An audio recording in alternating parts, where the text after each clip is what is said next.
There's a secret in this bathroom. It's in the last place you would look. It isn't in the cupboard. It's hidden in this book.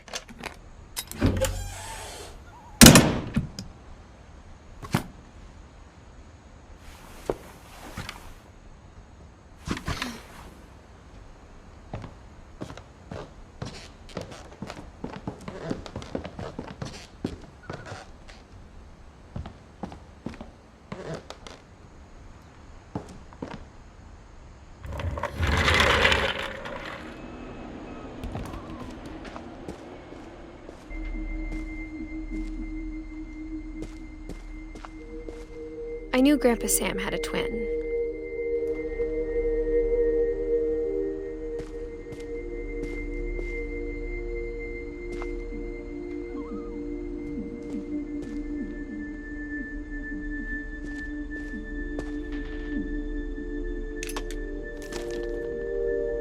And that he never talked about him.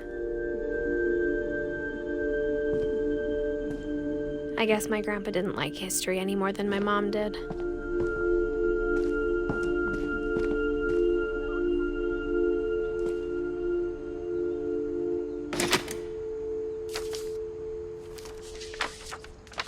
How I Want to Remember My Brother by Sam Finch.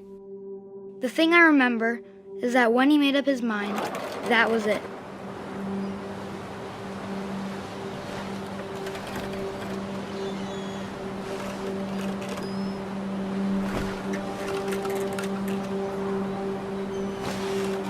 My brother said he'd die before he ate another mushroom, and he did. At Barbara's funeral, we swore we'd never be afraid again, and he wasn't. I think Calvin always wanted to fly. Sam! Calvin! Dinner's ready! Coming! But that day, he finally made up his mind to do it. I told him going around was impossible.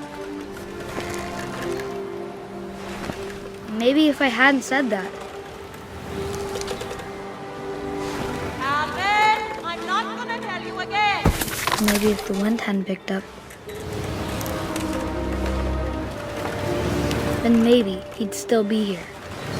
But I doubt it. I think he'd already made up his mind. That's what I want to remember about my brother.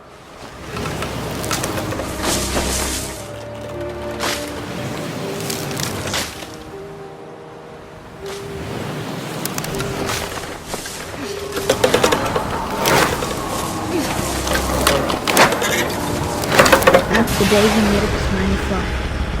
And he did.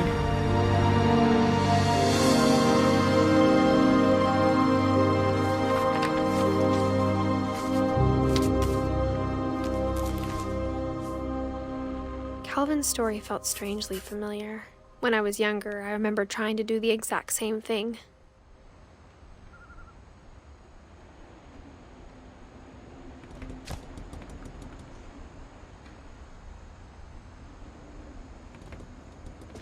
After the funeral, Edie roped off Calvin's half of the room.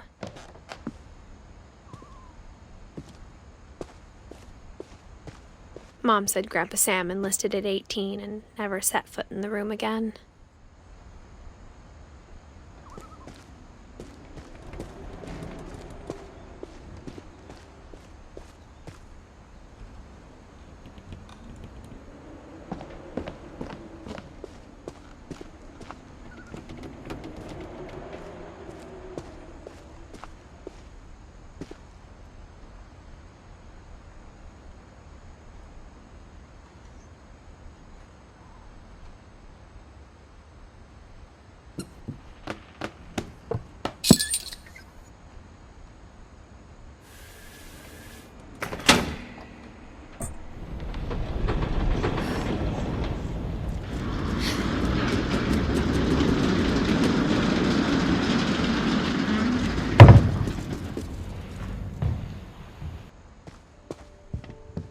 The passages were a pretty tight fit.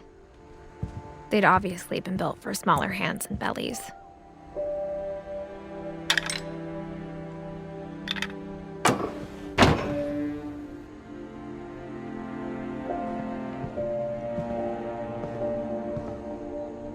Edie's father, Odin, built the original house.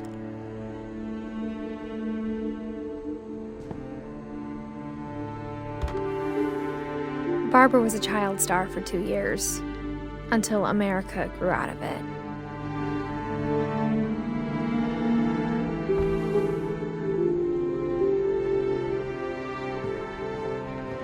Whenever people ask me about my family, the first thing they always want to know about is Barbara.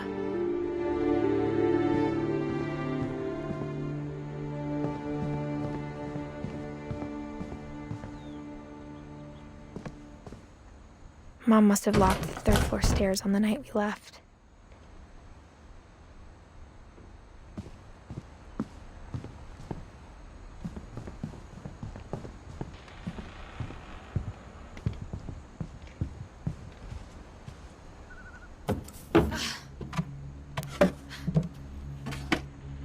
Growing up, I always thought of Barbara as a child star. I never thought about how hard it must have been for her afterwards.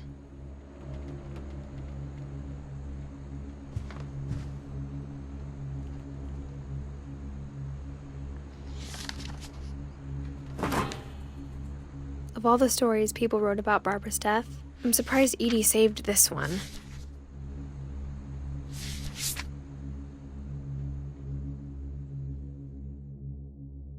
Old Jack here with another ghastly tale inspired by America's most unfortunate family. I'm calling it The Surprise Ending of Barbara Finch. As a child star, Barbara was famous for her scream. Now at 16, she was all washed up. A has-been. But in a lucky break, she'd been asked to perform her signature scream at a local convention for monster movie fans. It was just the boost her career needed. Unfortunately, her scream hadn't aged well. Getting better. I think you just need the right motivation. Her biggest fan and current boyfriend, Rick, was about to demonstrate when... Now that was a great scream. It was Barbara's father, Sven. He'd slipped into a table saw and had to be rushed to the emergency room. So Barbara got stuck babysitting her youngest brother, Walter. Her convention comeback was cancelled. Okay, I'm hearing frustration, but I'm not hearing terror. What if I tried... A gang of hoodlums in Halloween masks have been terrorizing Orcas Island tonight. Police are urging residents to... That came from the basement. You're right! Also, I loved your delivery on that. Why is your basement door locked? Because my dad likes making puzzles and secret passages. There's a key hidden in the music box. The secret is to keep winding and winding until finally the key pops out. Thanks, babe. I'll be back in a sec. 20 minutes later, Rick hadn't returned. So Barbara went to look for him, right on cue. She reached for the music box. And as she wound the key, she listened for Rick, but the house was silent.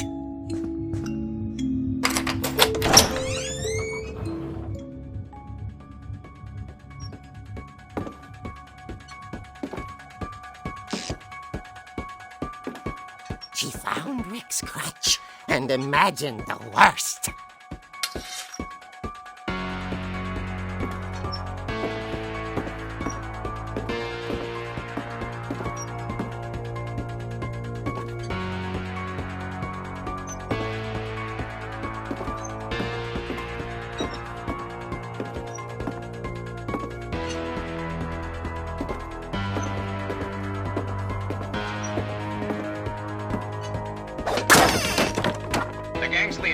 infamous Hookman killer, Dr. Carl Hamill, who impaled and then ate his family 10 years ago tonight. The old fridge rattled and grew still.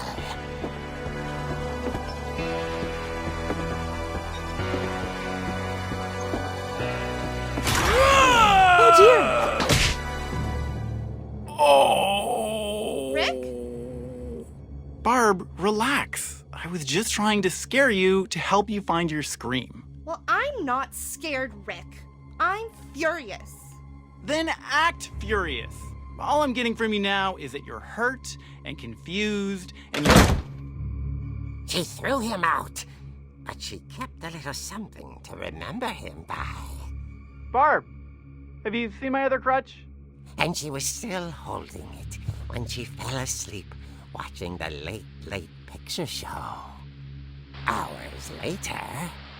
Barbara! Walter, what's going on up there? Ah! Okay, I'm coming up, but if this is a trick, you're dead, Walter.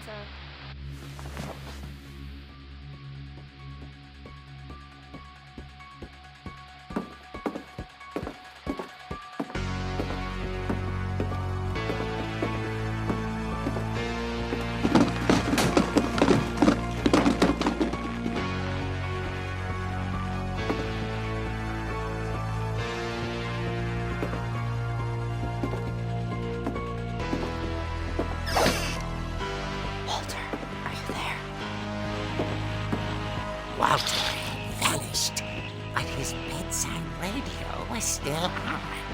Orcas Island police describe the man as 6 feet tall, with a steel hook for a hand. Residents are urged to lock all doors and windows and notify the police of any suspicious activity. Barbara turned, saw the hook man, and was speechless. He was quite smashing.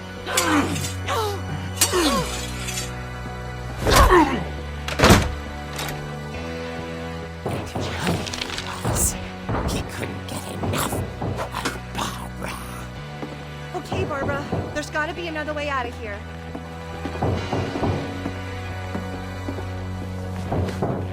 That night, she played her part beautifully.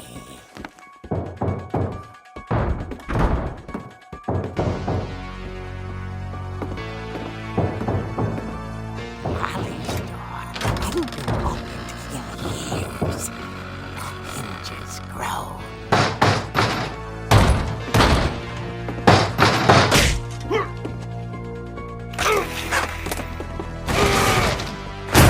He wasn't moving, but she sensed the story might not be over yet.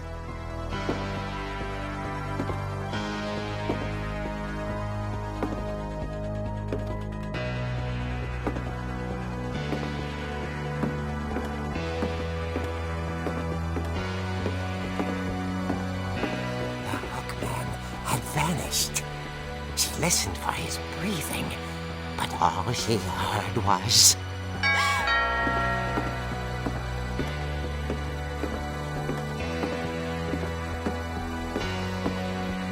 At the door, she heard whispering. It was coming from inside the house.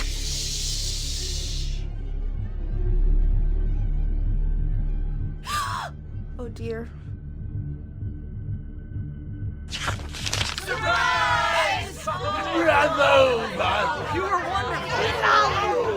monsters had come to surprise her. For Barbara, it was a dream come true. Then she saw what kind of monsters they were, and she realized what was about to happen. She was going to be famous. And with her final breath, Barbara Finch gave the performance of her life.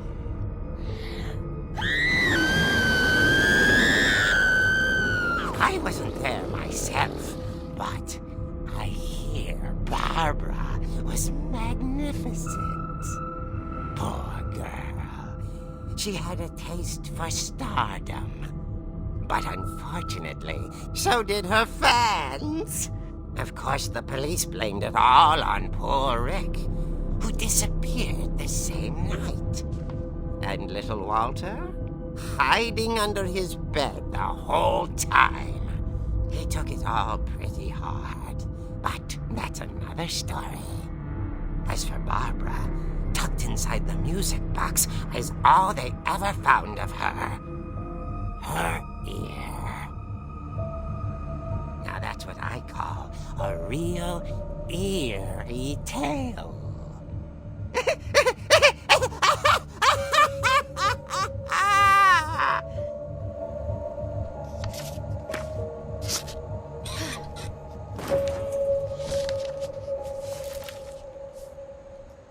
Edie told me all Barbara wanted was to be remembered, as absurd as that comic was. Maybe what Edie saw was a happy ending.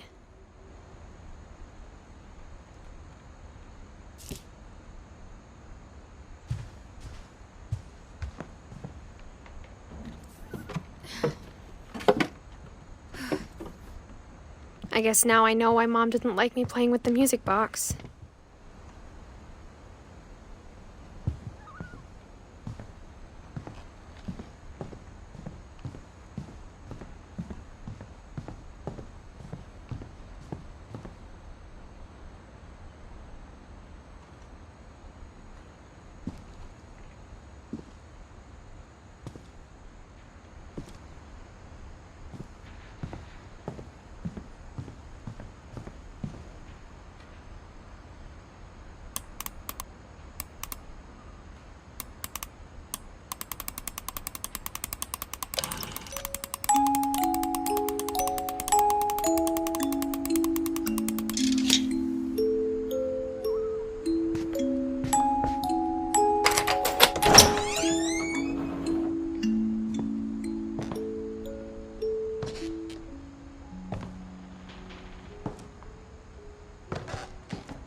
Mom said the basement was off limits, unless I wanted another tetanus shot.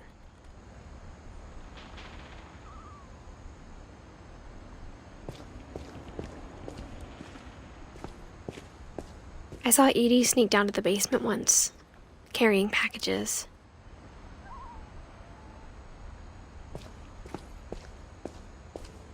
I thought maybe she was hiding presents.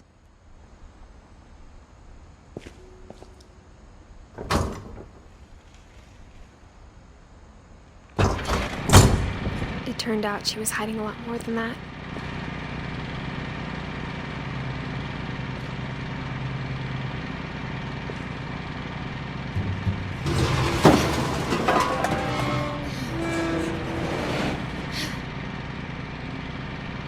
I remember asking Mom once about where Walter had gone. She said after Barbara died, he got as far away as he could. If there's a pattern in all these stories,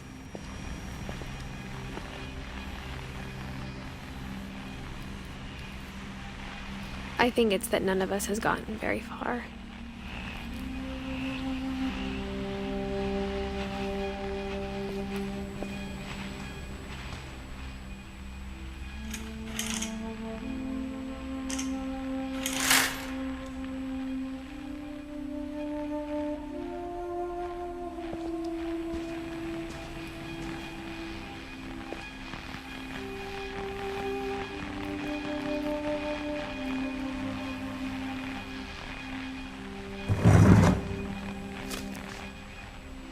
Goodbye, everyone.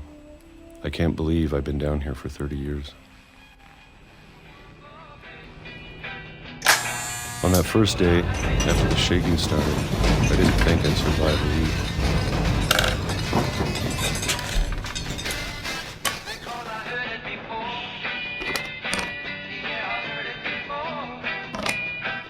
But after a few days, I settled into a routine.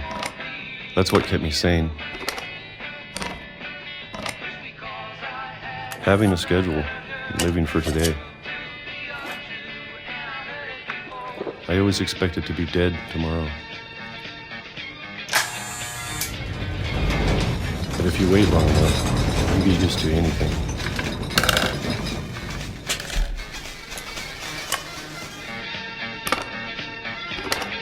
Even a monster on the other side of the door starts to feel normal. Almost friendly.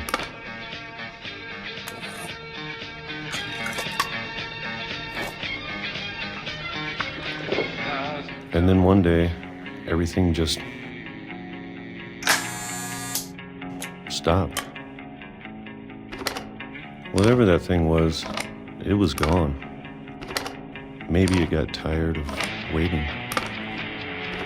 Or maybe I just got tired of being afraid.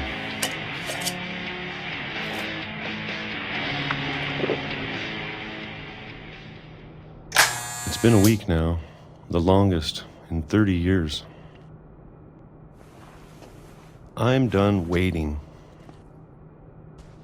I have to leave while I still can.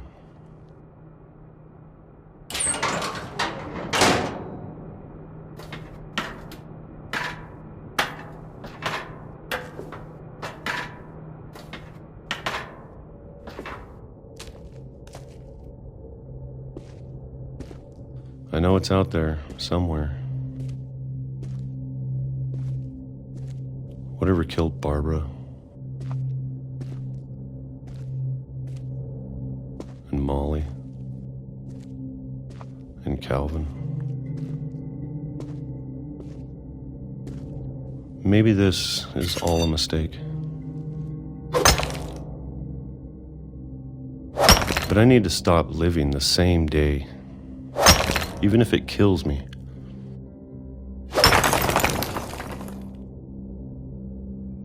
Whatever's out there, I want you to know I'm ready for it. I'm going to appreciate all of it, especially the food. I don't mind if I only have a year left, or a month, or a single week.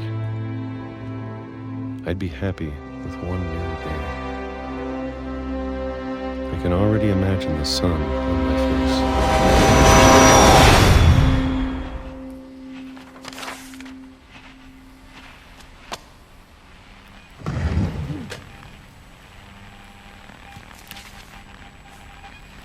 Walter died when I was 6. I can't believe my mom never told me he was down here.